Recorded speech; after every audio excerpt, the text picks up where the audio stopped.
Brave Maker Show is hosted by Tony Gapperstone and Christina Jackson. Thanks for tuning in.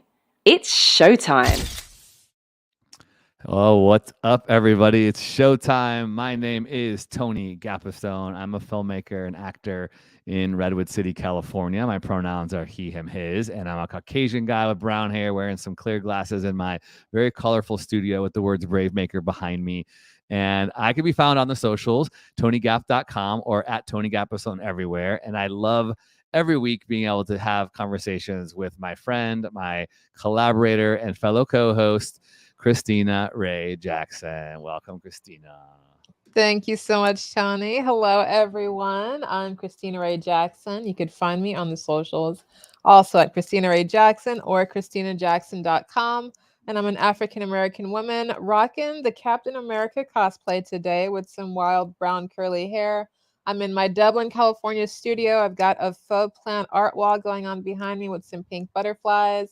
And it's good to be back, Tony. It's good to be back for, this is our first November show together. It is November. What's up, everybody? Welcome. We have people watching live and on the replay. And if you're listening on the audio on all of the podcast platforms, please share this with a friend and somebody who might engage and like engaging in this conversation we're having today. Before we do, we have a very special show today. It's Veterans Day on Friday, so we're going to incorporate that, and we're going to talk to a very special person, to Christina. Well, I'll let her get into that in a second. Before we do, Christina, how have you braved your way? We're all about reaching creative goals. So what have you done this week to move your creative goals forward? So exciting. This week, I performed in my first ever live sketch comedy show. That's such a mouthful. Live sketch comedy show. Thanks in part to Tony, who introduced me to my publicist, who got me the audition. Et voila, here we are in San Francisco. And that was amazing. A lot of fun performing in front of a live audience and holding for laughter. And so that took a lot of courage and bravery. And we got it done, and it was a sold-out show, and it was extremely exciting. And that's how I braved my way this week. What about you, Tony? How did you brave your way? We shot a short film on Saturday called The Crossing Guard, which was super fun. And so the post-production process, right now, I'm organizing all of the takes for our editor, Ivan, and working with Karaya and Amy, who are co-producers too. Because part of the reason I wanted to do the short film is I wanted to make a short film. I wanted to direct something. I wanted to act, but I also, Brave Maker way, like to help other people learn production. So I'm trying to pass on, like, what does it look like to produce a film, right? Because sometimes we finish production, it's a wrap, people go home, and then it lands on the director's shoulders. So I'm trying to pass on the protocols. Okay, now it's working with the director and talking to the sound designer and the colorist and getting all of those takes organized so I can give the hard drive, which is right here next to this computer. I have all the files on this orange hard drive, and I'm trying to organize them and make all of the notes that the script supervisor, also Amy, made on the script so that we can make it very effective and cut it quickly. So that's kind of how I've been braving my way. I'm excited to keep making stuff. Feels so good, so good. And Tony, this whole thing you have done so quickly in record time.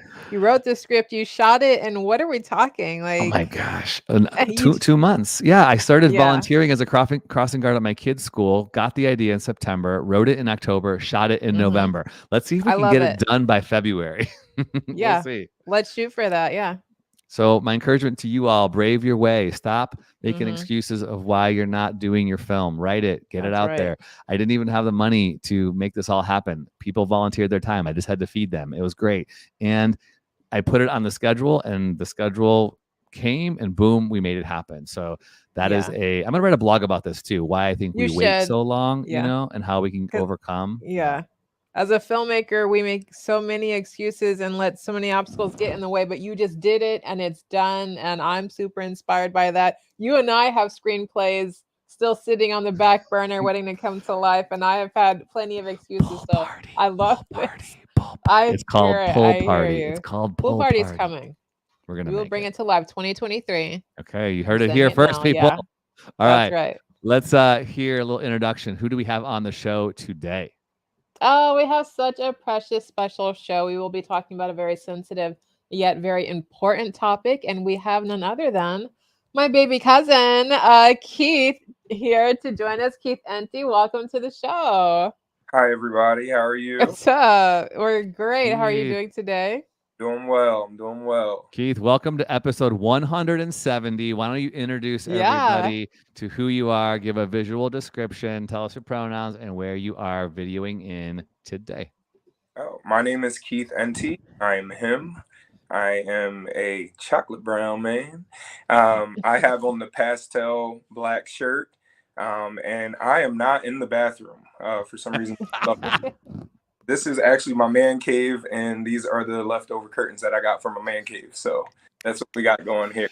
I was joking Very with Keith cool. when he came out. I was like, am I going to be hearing a flush or we're going to see the top of a toilet? But, you do. You got something. You got some nice design there, some blue walls, a little curly Got some swirlies. Yep. Yeah. bells going, some different things. My socials, you can find me at King Keith 22, and also JRNT on Facebook. So Right Yeah. on. So I might refer to him as JR. That's how I know him. So I know all about him, but our viewers may not. So Keith, please share with us, where were you born and raised, and how has your journey uniquely prepared you for the work you're doing today? So I was born and raised in Lancaster, Pennsylvania. There actually is a pretty big city there in Pennsylvania.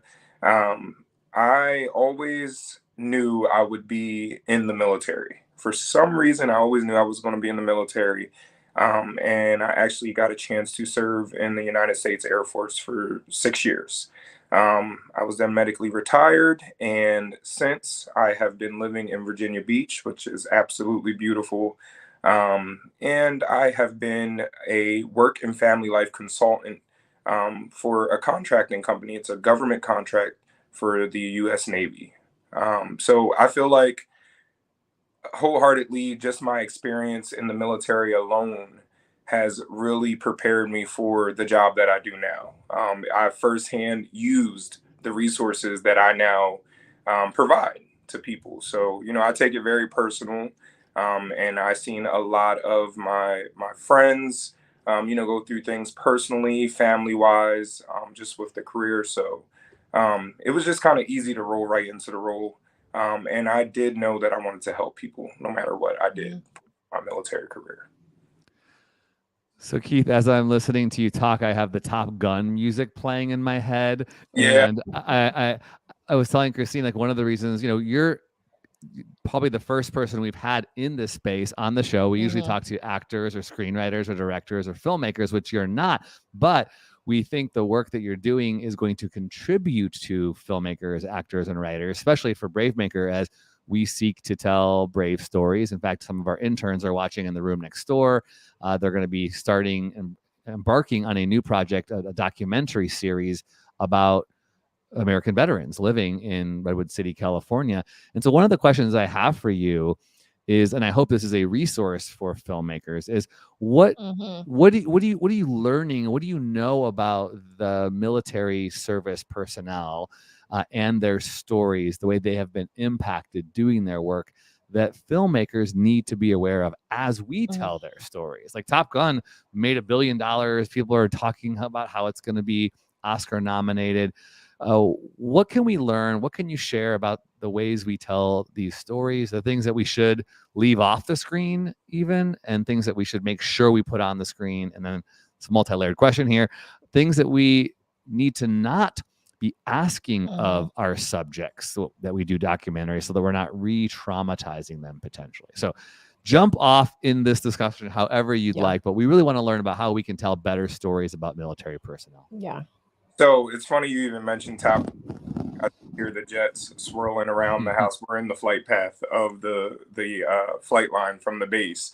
But just from personal experience alone, I can state that it is not the easiest job being in the military, especially when you are in some of these roles that are mission essential. So for those of you that don't know what mission essential is, that means that you are in the thick of it. You have your foot soldiers, you have your soldiers that are loading missiles and bombs, which I was. You have your soldiers that are literally military police. So it's not necessarily the most easiest job. So therefore, we do have our own trials and different things that we encounter because of that.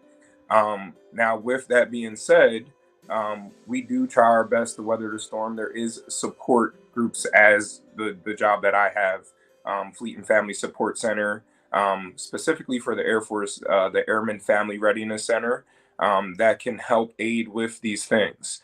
Now, it's sort of case by case. I can't speak for every military service member, but I know just from personal experience, some service members really do appreciate kind of putting everything out there.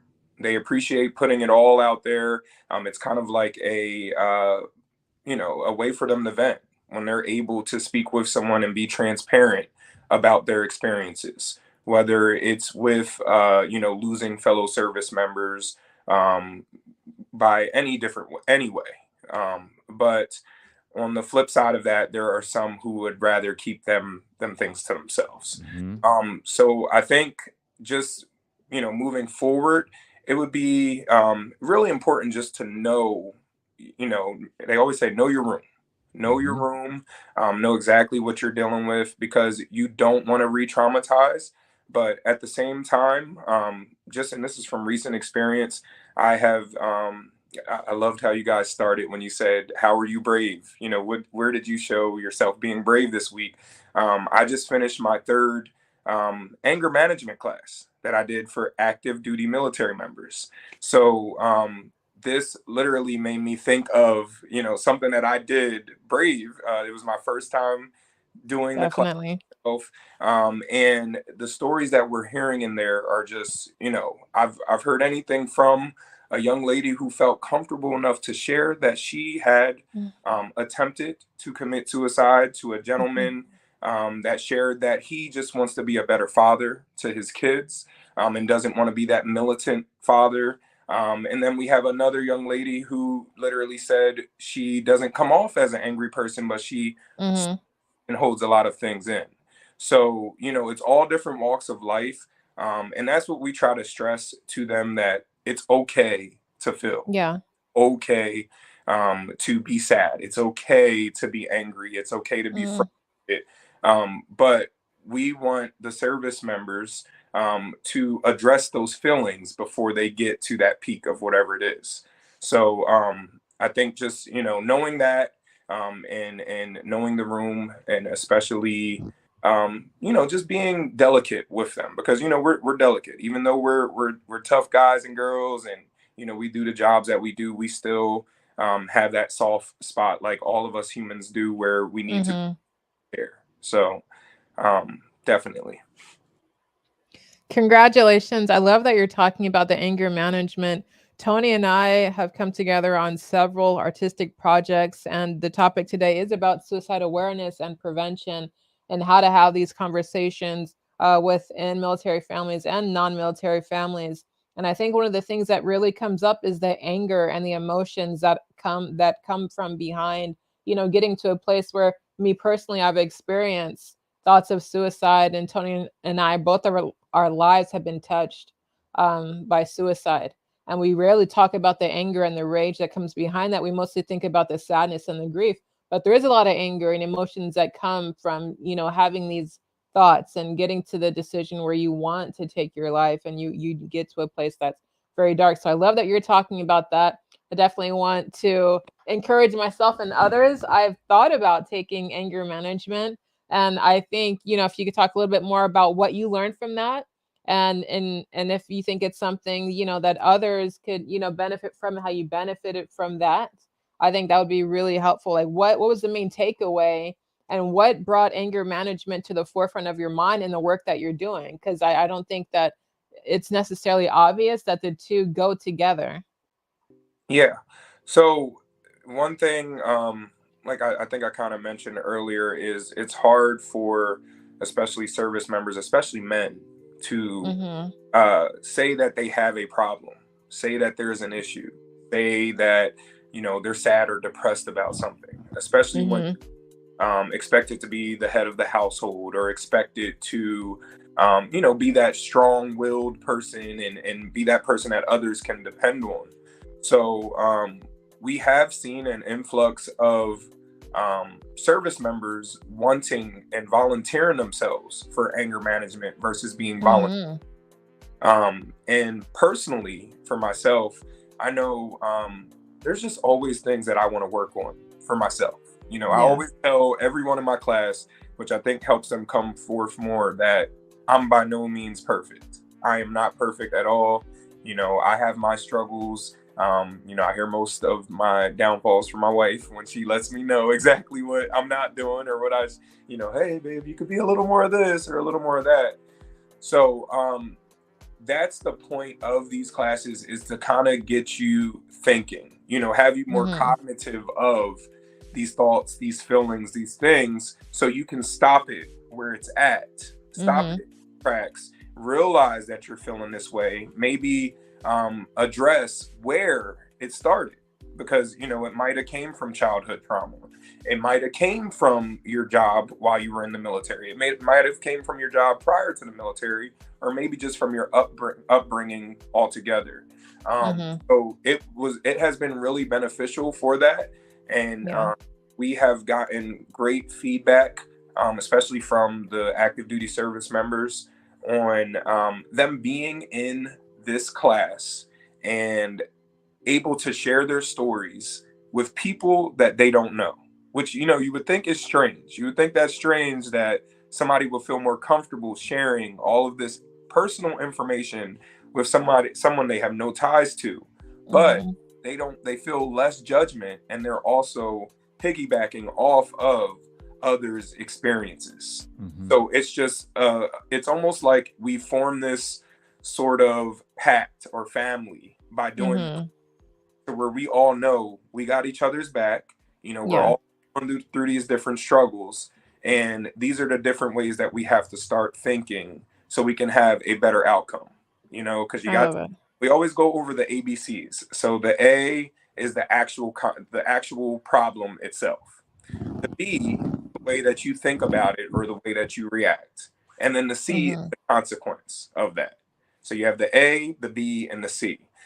So we always have them go through that A, that B, and that C of what they originally have done, and why are you in this class right now? And we have them think of a better way that they could have addressed or thought about the situation, and then come up with now what would be your consequence, if you went about that a better way. So I think getting to that whole anger part of it kind of hits it at the root. It really hits it at the root versus going straight to, oh, you're suicidal. No, because there's always something that is building up to that. And especially for service members, it's hard for them to get over that hump. But I've seen it, especially in this class. This is my second time doing the class, but my first time doing it on my own. But people just really appreciate the fact that they were able to share and kind of let that weight off, and all of that. So it's just such a beautiful thing to share. Yeah, Keith, I'm thinking about our filmmakers who are listening and watching, and I want this to be a resource for documentarians. And not just people who are doing documentaries, but anybody who is putting military characters in their scripts.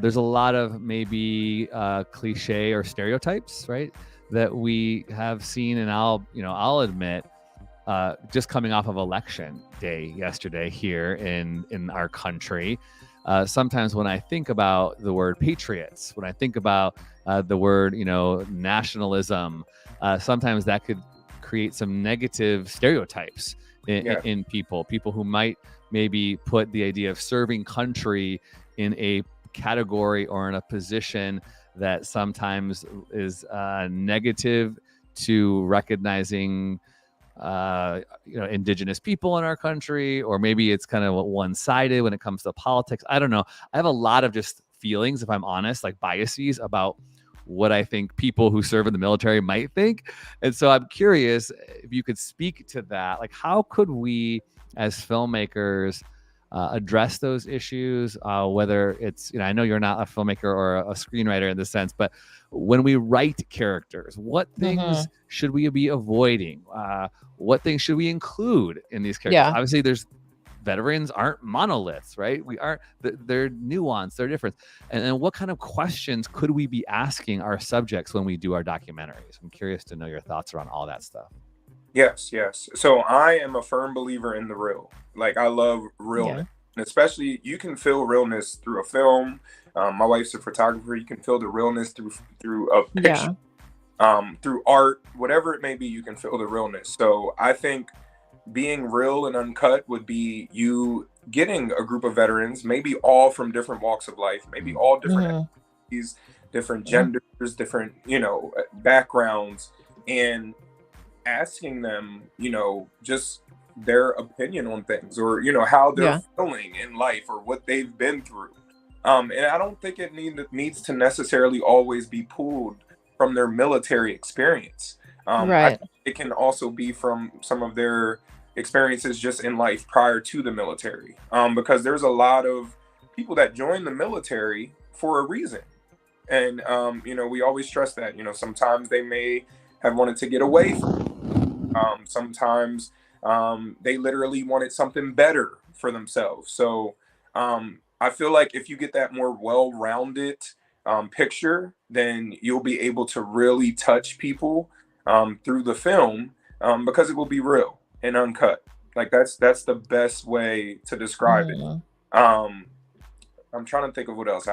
What could be some questions? We talk about in documentary filmmaking and journalism, like the open-ended question. Tell me about your experience in the military.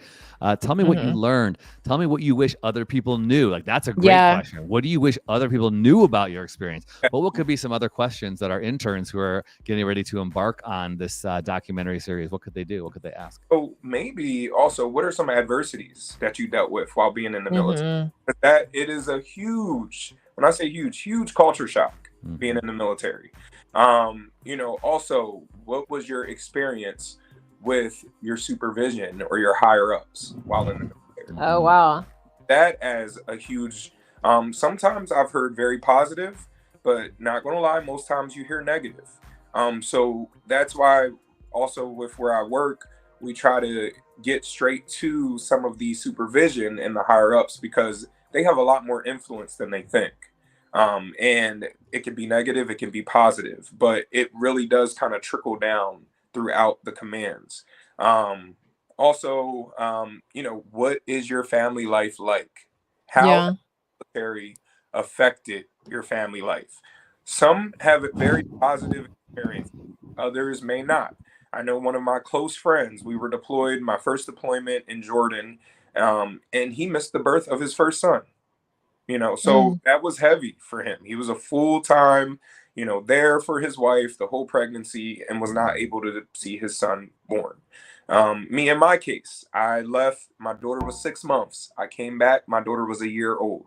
So I left, my daughter was crawling. When I came back, my daughter ran to me. So, these are different things that we don't hear or see, but always go straight to the war stories and the war stuff. But sometimes these things are more hardcore than those things, and they're more apparent. They're happening every day. because there are a lot of different jobs in the military that doesn't always entail of war. There's legal jobs. There's people that work in the hospitals in the military. There's dental that you can be. There's all kinds of different jobs that you can have while in the military, to where you can't just group all into that one category. So I think just getting those, that well-rounded realness with them would help. And, just try not to, and this is to all, just try not to put them in a box. Because when you put people that just snuffs out their, their actual experience, their creativity, how they're feeling. We want to make sure we see and feel how they're feeling. Okay, Keith, I'm going to kind of put you on the spot. This is an unscripted show, but I want to ask you, if you were a filmmaker and you were going to bring a story to life about the military, what would it be about? What would that look like? Ooh. Goodness. I honestly think I would do a film about boot camp. Okay. I would do a film about boot camp, because there is a lot that goes on in boot camp that people do not realize. Very much so mental. There's a lot of physical, but it's very much so mental. And I think that's the start of the trauma. I really do. Okay. And I think it does sometimes re-traumatize.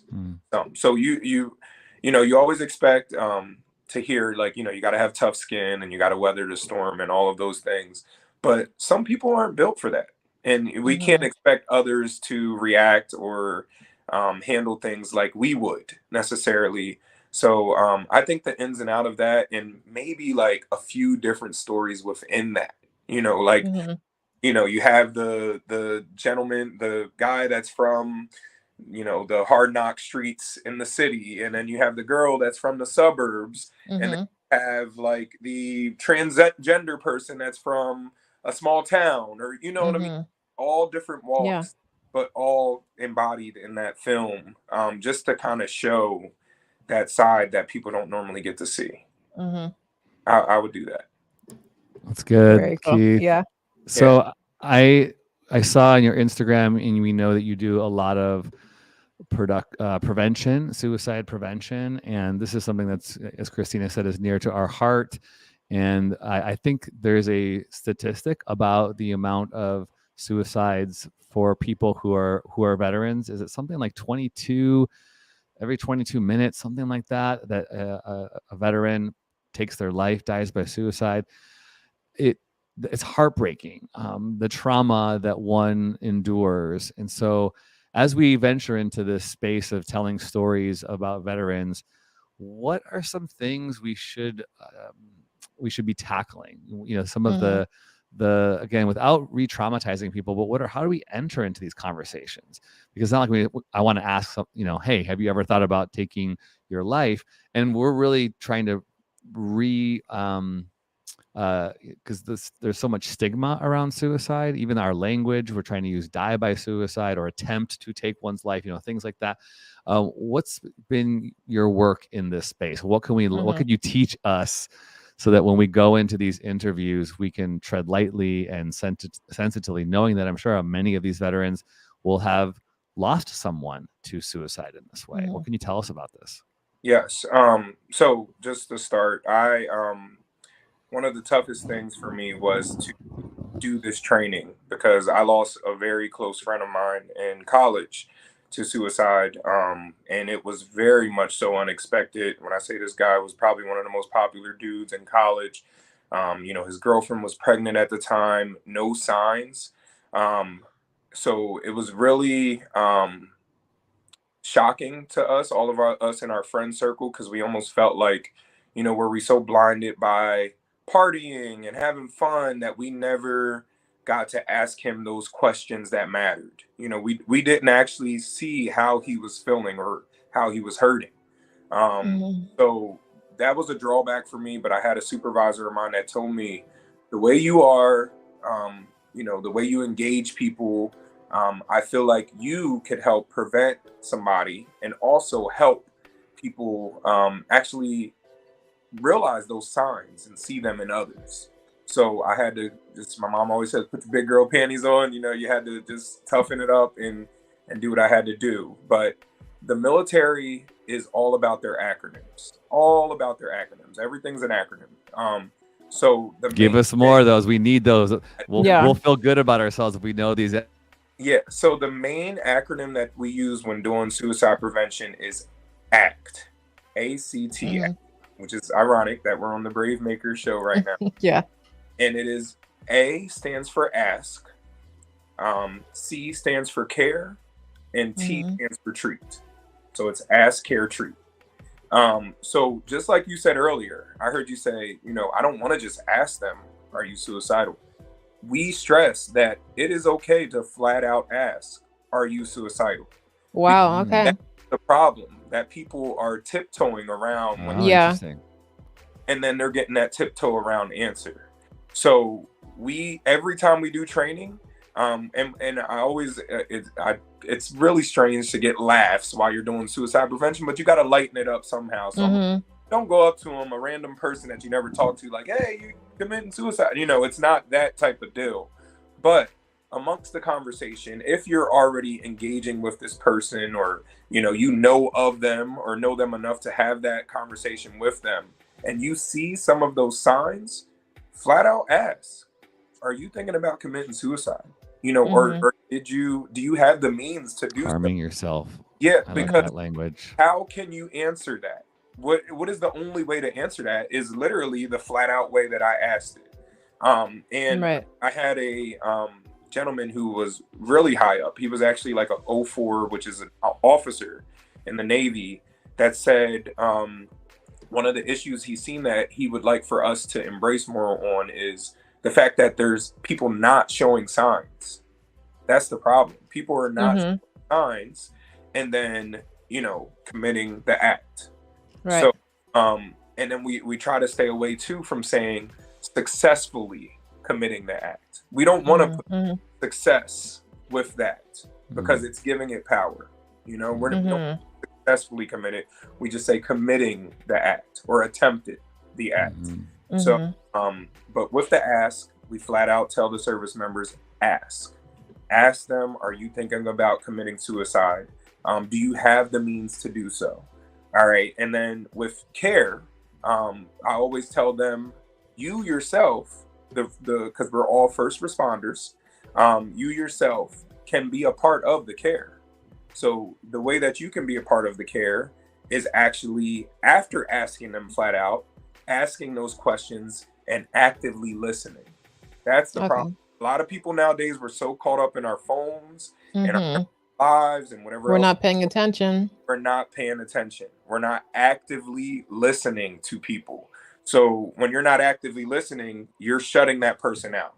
And that might actually add to the baggage of what they're already feeling. Another thing we stress is that the person that is having these issues or wanting to commit suicide don't necessarily want to die. That is not the fact that they want to die. No. They just can't end whatever that stressor is. Yeah. They can't escape. Yeah. Yeah. They can't escape the frustration, the anger, the sadness. They can't see a way out of that. So then, speaking from personal experience, the end result is, okay, well, then suicide, I guess that's an option. If I can't find a way out of, that's why I really appreciated you talking about the anger, because it's like, if I can't find a way out of this anger, this acute anger that I'm experiencing day in and day out, then your mind starts to lean towards, well, maybe suicide is a way I could escape this. So yeah, I appreciate you saying that. A way for me to, get rid of that debt, get rid of that problem, that big elephant in the room. So then along with ACT, we always tell them, it's not the time to judge, because it's such a mental world nowadays. Everything is super judgy and, cancel this and cancel that. So I always jokingly say to them, is this a time that you're going to tell them, oh, you need to go to church? Oh, you need Jesus? No, this is not the time to say not helpful. Anything, you're adding to the baggage once more. So we're not sitting here judging. We're not going to say that, you knew what you signed up for. We're not going to say you can get over it. we're going to say, I hear you, I support you, I understand you, and we're going to get through this together. You know, so definitely having that. And then treat is literally what it is, treatment. So we have a program through Fleet and Family Support Center, which is called the SAIL program, Sailor Intercept for Life. So with that program, there is literally a counselor that is trained to deal with suicidal ideations that you can go and speak to at any time regarding that. And you do not need an appointment at all. So even the person that was affected by, which we have a lot of that in the military, the commands, you know, they lose a member to suicide, everyone's affected. So even that person that was affected by can be seen at Fleet and Family at any time. So just making sure that they know that, you know, not only do they have you as the support, and also that you cared enough to ask flat out. And for some reason, people think when you ask flat out, you kind of push them over the edge, or, you know, you're pushing them to do it. No, if they already have that thought in mind, it's going to happen regardless, as far as they know.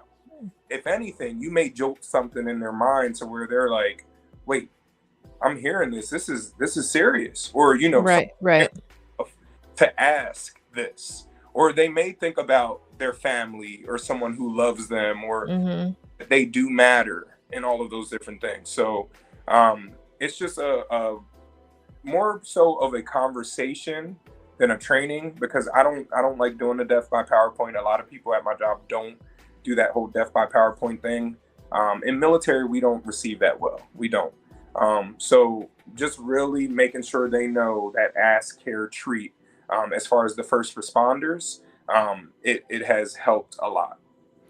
That's cool. I'm thinking about, again, our interns who are watching this right now, and who I will also use this as a resource to send to other documentarians.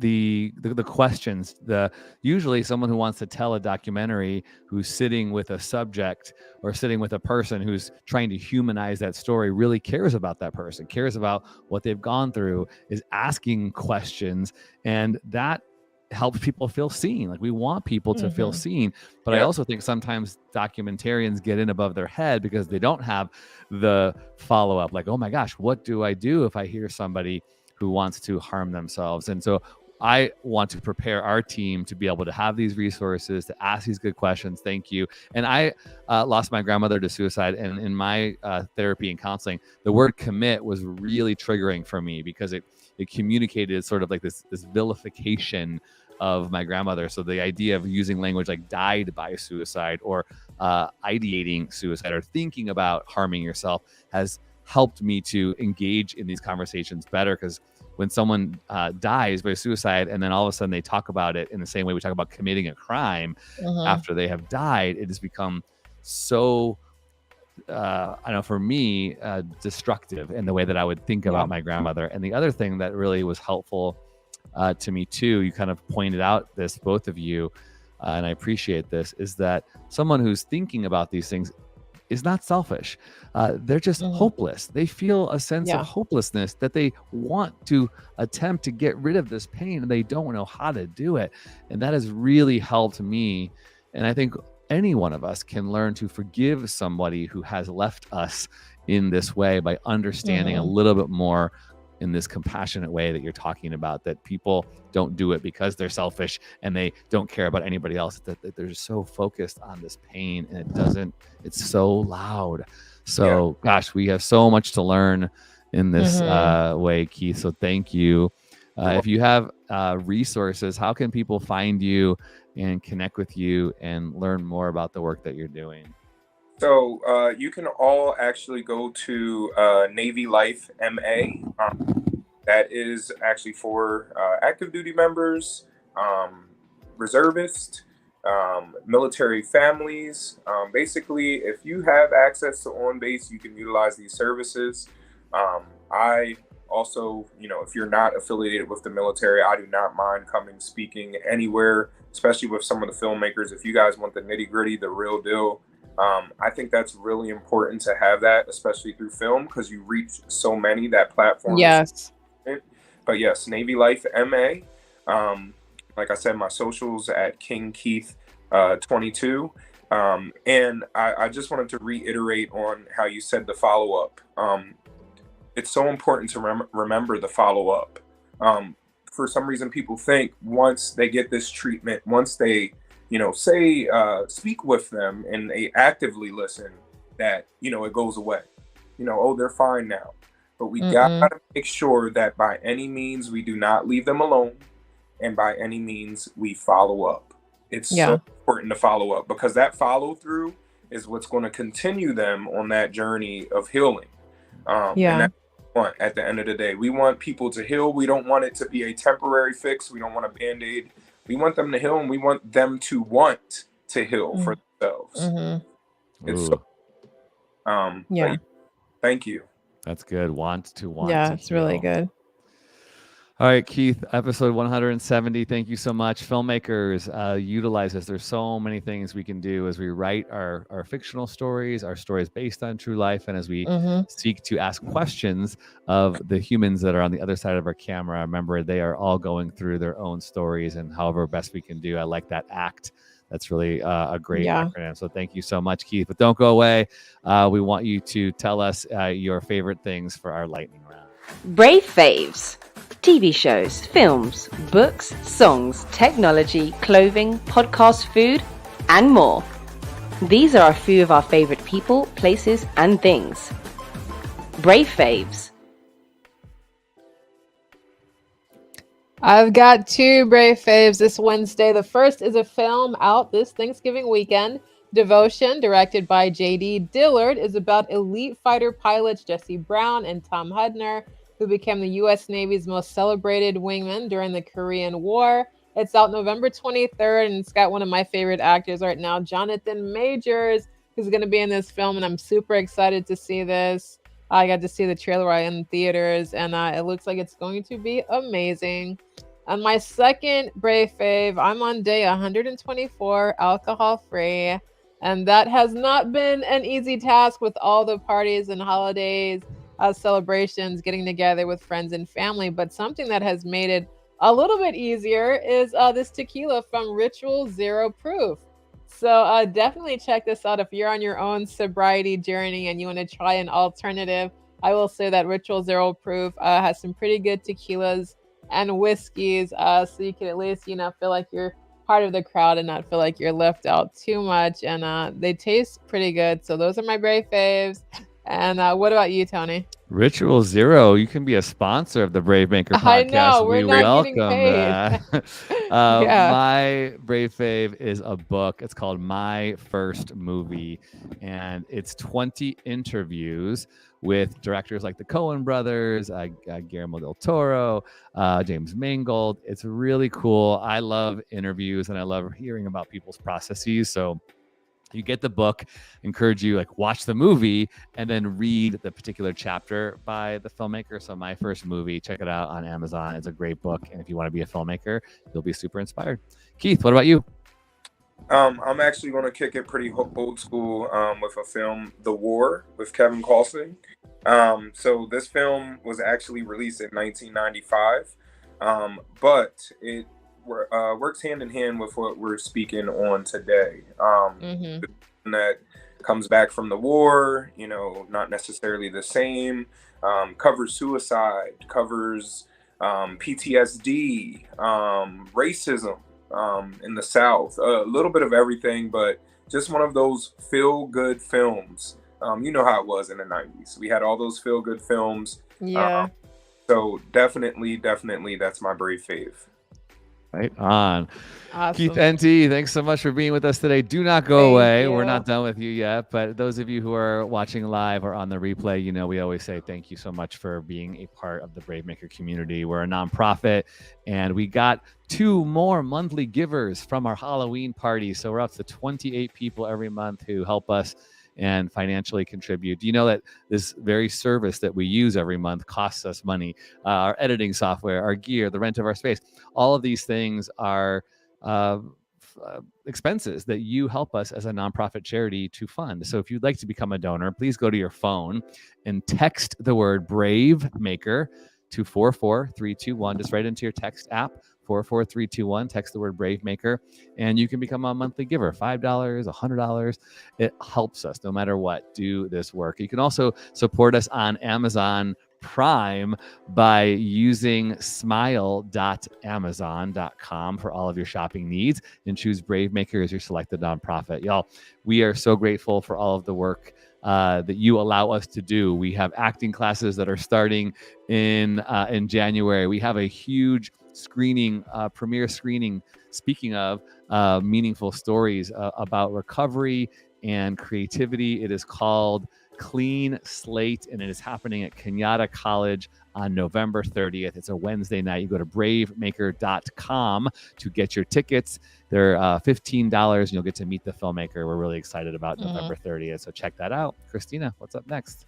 Yeah, we're super excited about that. And the filmmakers of Clean Slate will be joining us next Wednesday. We'll have Jared Callahan and Jonathan Pickett on the show live Wednesday at 4 p.m. And we cannot do this show without our behind the scenes team. Thank you so much to Amy Cohen, our live show producer out of Austin, Texas. Carrie Alley out of Grand Rapids, Michigan, our social media manager. And Barnell Amos, our podcast editor, also out of Grand Rapids, Michigan. We cannot do the show without you. Awesome. Episode 170. One more time, Keith, where can people find you on Instagram? King Keith 22 at King Keith 22. Right on, Keith. Thank you so much for your time. We'll stay connected as we do these episodic documentaries. We might be following back up with some other questions to help us. So thank you so much. Don't go away, everybody else. Thanks for listening. Thanks for watching, and share this with a friend. Brave stories change the world. And you are the story. Bye, everyone.